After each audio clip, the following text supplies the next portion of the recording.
Here's how to replace the keyboard on the Dell laptop. First, you're going to want to make sure that the laptop is powered down completely. Then you're going to want to unscrew these 12 screws at the bottom. Then what you're going to see is this little battery. You're going to want to unclip it and remove it entirely. So what you're going to want to do is you're going to want to unclip that connector there. And then you're going to want to unscrew those 4 screws right by the battery so that when you're holding it out, you gotta unscrew those 4 batteries screws, and they're captive, so they aren't gonna come out. And so is the ones on the back casing anyway. Then you're gonna want to completely remove the battery and set it aside. And what you're gonna want to do is remove that little keyboard connector by lifting up that little black piece that's underneath the battery.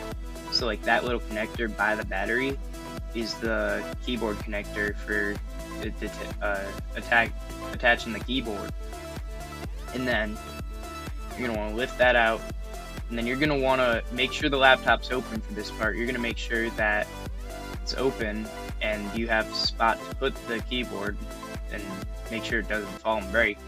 And then you're going to want to unclip those 2 little orange studs over there, and then it'll fall right out, and then the keyboard will fall right out.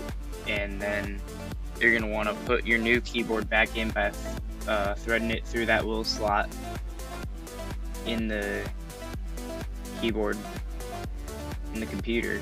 And then you're going to want to plug it in, put the battery back in with all 4 of its screws, plug the battery connector in, screw in all 12 of those screws, and then you're done. Thanks for watching. Bye. Peace out, babes.